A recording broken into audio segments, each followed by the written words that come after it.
Bonjour à tous. Mobilisation hier matin devant le collège Édouard Herriot de Chenauve en Côte d'Or. Parents d'élèves, personnels et enseignants ont protesté contre la suppression d'un poste de conseiller principal d'éducation décidé par le rectorat. Ce poste avait été créé après une grave agression survenue dans l'établissement en 2024 afin de renforcer l'encadrement. Les opposants à cette décision estiment que les besoins du collège restent importants à l'approche de la rentrée. Une pétition signée par près de 600 personnes a été remise lundi soir aux élus de la métropole de Dijon, initiative d'un collectif d'associations de quartiers de défense de l'environnement.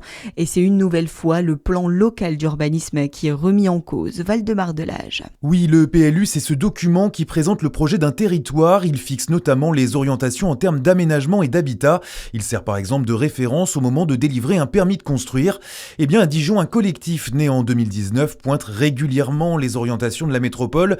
Sa pétition intitulée « Pour que Dijon ne rime plus avec du béton » demande un développement plus adapté au changement climatique. Moins de nouveaux projets, plus de rénovation énergétique du bâti existant, mais aussi la création d'espaces verts à proximité des zones d'habitation. Et à noter que les membres du collectif se rassembleront également devant la métropole demain à 17h. Séjourner dans certains hôtels ou meublés du Grand Besançon coûtera un peu plus cher à partir de 2027. Une augmentation de la taxe de séjour doit être soumise au vote des élus communautaires. La mesure concernerait principalement les hébergements classés de 2 à 5 étoiles, soit plus de 60 établissements. Les recettes supplémentaires attendues serviront au financement des actions et équipements touristiques de l'agglomération. Les gendarmes du Jura appellent à la vigilance. Une série de cambriolages touche plusieurs communes du nord du département depuis le début du mois. Les malfaiteurs effectueraient des repérages avant de passer à l'action la nuit. Une enquête est en cours. Tout élément suspect peut être signalé en composant le 17.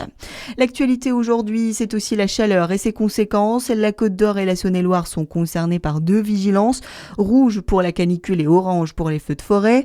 Le Jura et le Doubs sont eux placés en vigilance orange pour la canicule et jaune pour les feux de forêt.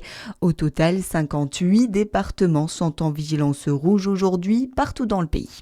Dans le reste de l'actualité, la proposition de loi intégrale pour lutter contre les violences sexistes et sexuelles sera examinée en septembre à l'Assemblée nationale. C'est l'annonce hier de Sébastien Lecornu aux députés après la mort de Liana. Et puis Marc Bloch et son épouse Simone Vidal ont fait leur entrée au Panthéon hier soir. Un hommage à l'historien et résistant assassiné par la Gestapo, voulu par Emmanuel Macron, qui a présidé cette cérémonie.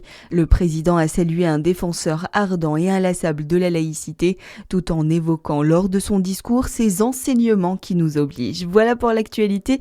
À suivre votre météo sur Fréquence Plus.